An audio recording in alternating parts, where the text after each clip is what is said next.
What up guys and fellow lovers of the cubic world? Welcome to this Redstone tutorial. I'm Giorgio, and in this video I will show you how to build a very easy brown mushroom farm for your Java Minecraft world. It is exactly the one you are seeing right now on screen. It is very easy to build, it is very productive, and I like it a lot. So I really hope you like it, and let's get into the tutorial, shall we?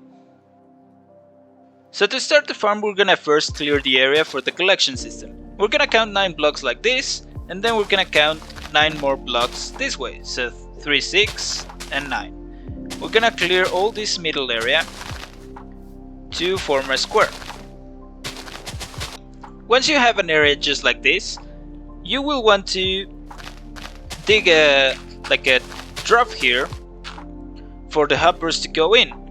You're gonna place a barrel for now, but you can hook it up to your storage system or maybe a double chest, any storage type of thing you would want to use.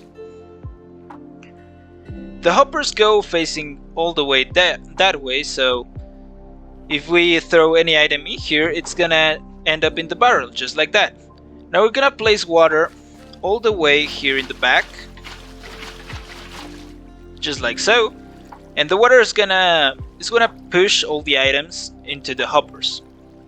Next thing you wanna do is find the middle of this whole 9x9 area. So you're gonna count 1, 2, 3, 4, 5, and from this 5th block start 1, 2, 3, 4, 5. Here you're gonna place a temporary block and then a Podzol on top of it. Then you're gonna place a temporary block on this side of the Podzol block and a wall on top of it. You're gonna place an observer, on this side of the wall, and temporary block and a sticky piston right below the observer, well, in front below. Then you're gonna place an observer on top of the piston and an observer facing this way right in front of that observer. You're gonna place a block right there and a dispenser in front of that block.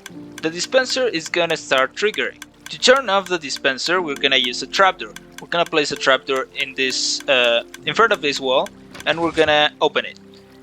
Next thing you wanna do is count 1, 2, 3, 4, 5, 6 blocks on top of the Podzol, and then 3 blocks this way. Here you're gonna place an obsidian block, which is gonna limit the growth of the brown mushrooms. Next thing we'll do is count 17 blocks on top of this dispenser, so that's 2, 4, 6, 8, and 12, 14, 16, and 17.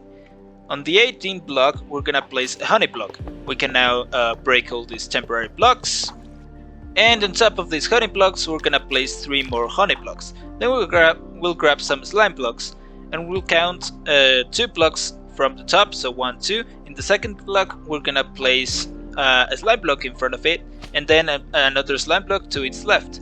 On top of this last slime block, we're gonna place 2 more slime blocks and 1 to the right. Then we're gonna grab any dead coral fan and we're gonna place it on top of this block. Be sure that it is on top and not to the side of this one, because it won't work. So you want it on top of this slime block right here. Then we're gonna grab some walls and we're gonna place one right there. It can be any kind of wall. And we're gonna grab some TNT and place 1 block of TNT on top of that wall. Then you want to place a temporary block in front of this middle slime block, and then another 2 slime blocks in front of that block. We're gonna place another slime block on top of that last slime block, and we're gonna place a detector rail facing that way. We're gonna place a minecart then, and a sticky piston right behind this block facing to it. Then you want to place a redstone dust right there and a block to its side.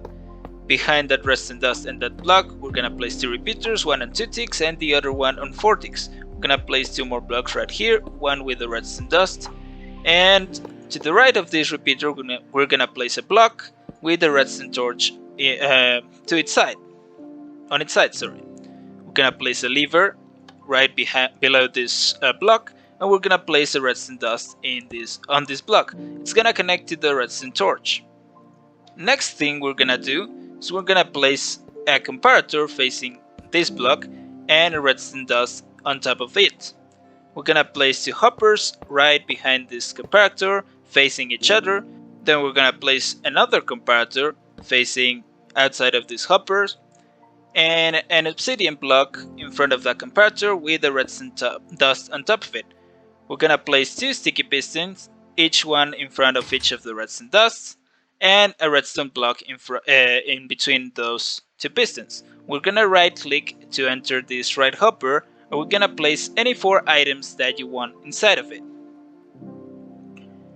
Now we're gonna trigger this whole contraption by flicking this lever for just a moment, and you'll see the TNT will start to fall or to drop down, and it's gonna explode right around here. All the TNT will explode right around here because we don't want to make any damage down to that contraption. We can now turn it off. Next thing we wanna do is place our block to stand on. While we're using this farm, we're gonna extend in this block and we're gonna place the mushrooms right here. We're gonna now face that way. We're gonna take some steps into this way and we're gonna place actually a block right there and the redstone lamp right here. You can use any block. I'm just using a redstone lamp to indicate when it's on or off that TNT part. On top of the rest of this block we're gonna place a redstone dust, and in front of it we're gonna place another block. On top of this block we're gonna start a redstone torch tower of 11 torches. So we're gonna start 1, then 2, a block, 3, another block, and so forth until we have 11 redstone torches. Just like that. On top of this 11th torch we're gonna place a block, and to its side another block. Now we're gonna place a redstone dust right there. On this side of the lever we're gonna place a block and a repeater on top of it. We're gonna connect these 2 blocks just like so, and we're gonna connect the repeater with that redstone dust with another redstone dust line, just like that. Now that the repeater is powering this block, we can turn off the lever. And with that, the farm is complete. We can already start to use it. It is very easy to use this farm. We're gonna first flick this lever to turn on the TNT duper or duplicating device, and it's gonna start dropping TNT right on top of our head. Now it's not gonna do any damage to us, as you can see right now, and it's not gonna do any damage to our contraption down here either. To turn this contraption on, oh, I forgot to place bone meal there. There we go. The dispenser is gonna trigger and start shooting bone meal to the mushroom anyways. So to turn this contraption on, you just want to close that trapdoor and plant the mushroom stem. The TNT is gonna get rid of all the top part of the mushroom, and the dispenser is gonna detect when the mushroom stems are gone, and you can see it will trigger again. That is because of the wall. If you want, you can leave the TNT to get rid of these 2 blocks, these 2 stem blocks, but it's gonna take a while, so I suggest you mine them yourself. With any diamond axe you can actually insta-mine these mushroom blocks just like that, so it's very easy to use, very fast and very efficient. With this few seconds that we've been here, let's actually turn it off, and we flick that lever as well to turn that TNT dropping system off as well. We have generated already a stack and 14 brown mushrooms. So you see, it's very effective, very easy to build, and very easy to use farm. And well, that's it for the tutorial, guys. I hope you liked it. If you did, please hit the thumbs up down below. And if you would like to see more content like this, please hit the subscribe button as well, and consider turning the notifications on by clicking on the bell. Anyways guys, that's all for today. Thank you for watching, and I'll see you in the next one. Goodbye!